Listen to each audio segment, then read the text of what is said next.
Alhamdulillahirrahmanirrahim, pada kesempatan malam hari ini kita masih diberi kesempatan oleh Allah Subhanahu wa taala untuk merasakan nikmatnya mencari ilmu dalam agenda rutinan kita, yaitu muhadharah mingguan.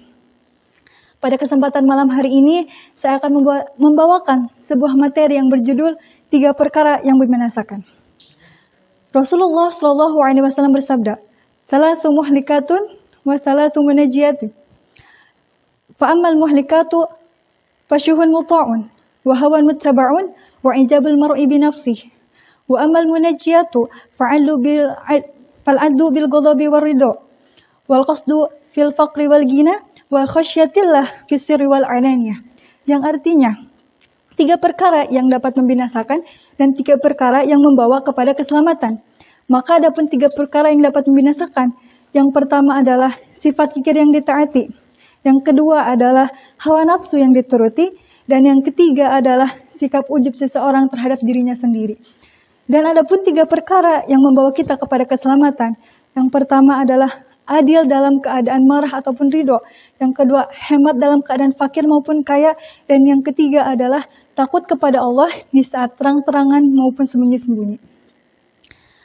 Hadis Hasan silsilah al-hadis as-sahihah nomor 1802. Dalam hadis ini, Rasulullah Shallallahu alaihi wasallam menjelaskan bahwa ada 3 perkara yang membawa kepada kebinasaan dan 3 perkara yang membawa kita kepada keselamatan. Sebelum kita memasuki 3 perkara yang membinasakan, teman-teman udah pada tahu binasa itu apa?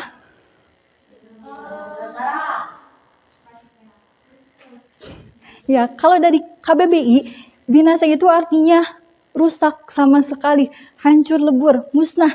Jadi dengan kata lain, 3 perkara ini dapat membuat diri kita hancur. Nah, salah satunya di neraka. Nah, jadi apakah 3 perkara itu? Yang pertama, fasyuhun muta'un, yaitu sifat kikir yang ditaati. Ibnu Al-Jauzi mendefinisikan sifat kikir ini adalah dengan keengganan kita untuk menunaikan kewajiban. Sedangkan secara umum, sifat kikir didefinisikan sebagai ketamakan jiwa seseorang terhadap harta yang dimilikinya, serta pelit untuk mengorbankannya. Oleh karena itu, orang yang menaati kekikirannya akan selalu berambisi untuk mengumpulkan harta, tanpa mempedulikan dari mana hartanya itu berasal. Apakah dengan cara yang halal atau haram. Yang penting baginya adalah ambisinya terpenuhi. Selain itu, orang yang menaati kekikirannya juga enggan untuk melakukan kewajibannya, seperti zakat terhadap hartanya, memberi fakir miskin, dan lain sebagainya. Maka dari itu, benarlah Rasulullah SAW mengabarkan kepada kita bahwasanya sifat kikir ini bertentangan dengan keimanan. Rasulullah SAW bersabda, "La yajtami'u syuhu wal imanu fi qalbi 'abdin abadan."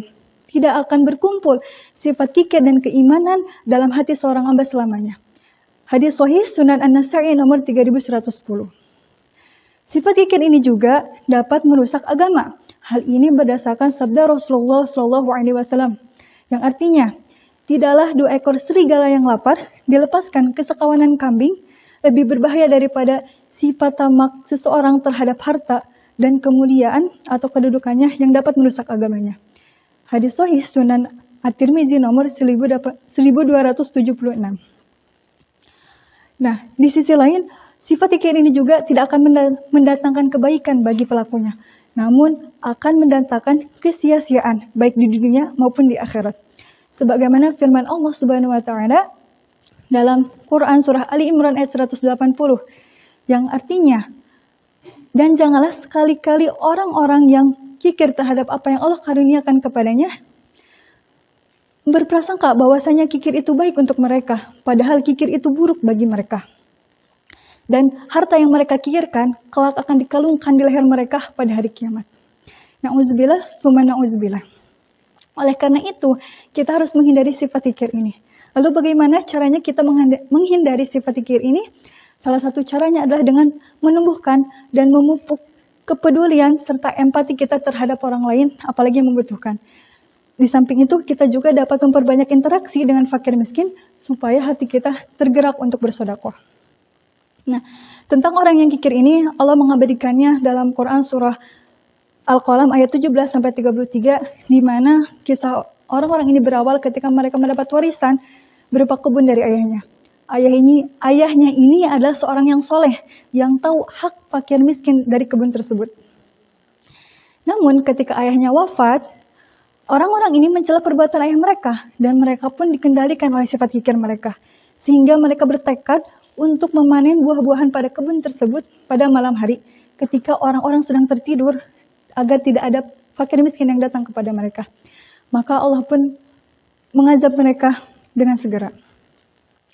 Lalu yang kedua, yaitu wahawan muttaba'un, hawa nafsu yang dituruti. Simpelnya, hawa nafsu dapat kita artikan sebagai keinginan yang cenderung mendorong kepada kejahatan atau keburukan. Sebagaimana perkataan Nabi Yusuf alaihissalam dalam firman Allah, Quran Surat Yusuf ayat 53, yang berbunyi, A'udzu billahi minasyaitonir rajim, innan nafsa la'ammaratun bisu' illa ma rahima rabbi. Sesungguhnya hawa nafsu itu mendorong kepada kejahatan kecuali hawa nafsu yang diberi rahmat oleh Allah Subhanahu wa taala. Nah, jadi hawa nafsu merupakan pendorong yang sangat kuat untuk melakukan sebuah kezaliman dan kemaksiatan, serta merupakan sumber bencana dan keburukan. Maka dari itu, orang-orang yang mengikuti hawa nafsunya akan segera melakukan hal yang diperintahkan oleh hawa nafsunya tersebut. Bahkan menaati dalam hal kemaksiatan kepada Allah Subhanahu wa taala, sehingga pada saat itu dia sedang menuhankan hawa nafsunya. Hal ini berdasarkan firman Allah Subhanahu wa taala dalam Quran surat Al-Jasiyah ayat 23.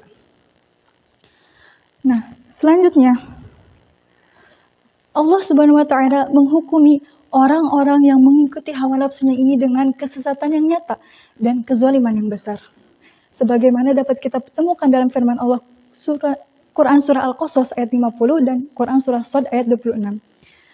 Di sisi lain, orang yang mengikuti hawa nafsunya ini juga lebih buruk daripada orang yang memiliki kebodohan. Mengapa? Karena orang memiliki kebodohan dapat diobati dengan datangnya ilmu. Namun, orang-orang yang mengikuti hawa nafsunya setelah datangnya ilmu membutuhkan usaha yang kuat dan waktu yang panjang untuk mengobatinya. Oleh karena itu, kita harus menghindari hawa nafsu ini. Nah, selain itu, hawa nafsu merupakan sebuah fitrah dari manusia, di mana hawa nafsu ini merupakan substansi jiwa manusia yang tidak dapat dikeluarkan, yang tidak dapat dihilangkan, namun dapat dikendalikan dan diarahkan. Oleh karena itu, Allah Subhanahu wa taala tidak membebani manusia untuk mencabut hawa nafsu tersebut dari jiwa manusia. Akan tetapi, Allah Subhanahu wa taala membebani manusia agar kita untuk mengendalikan hawa nafsu tersebut, agar kita bisa menahan tali kekangnya. Maka dari itu, janganlah kita menuruti hawa nafsu, karena segala bentuk kemaksiatan berawal dari sikap mendahulukan hawa nafsu daripada syariatnya. Nah, lalu bagaimana agar kita tidak dikendalikan oleh hawa nafsu? Salah satu caranya adalah dengan menumbuhkan rasa takut kepada Allah Subhanahu wa taala. Orang-orang yang takut kepada Allah Subhanahu wa taala tidak akan berani untuk melakukan kemaksiatan. Sekalipun mereka melakukan kemaksiatan dikarenakan kelemahannya sebagai manusia, maka rasa takutnya ini akan menuntun mereka untuk segera menyesali perbuatannya, beristighfar dan bertobat. Oleh karena itu, rasa takut kepada Allah ini merupakan sekuat-kuatnya benteng, sekokoh-kokohnya pertahanan untuk menghadapi dorongan-dorongan hawa nafsu. Tentu tidak mudah bagi kita untuk mengendalikan hawa nafsu ini. Maka dari itu, Allah Subhanahu wa taala menjanjikan surga bagi orang yang mampu mengendalikan hawa nafsunya ini. Nah, contohnya kayak gini. Kita kan di sini ngapal ya. Pernah nggak sih kita ngerasain ingin cepat hafal? Nah, tapi ketika kita ingin cepat hafal, ayat yang dihafal itu malah susah masuk. Pernah ngalamin? Nah, itu juga saya juga pengalamannya pernah gitu. Nah, dari situ, si ingin cepat hafal itu merupakan hawa nafsu yang berasal dari setan karena ketergesa-gesaan itu gitu.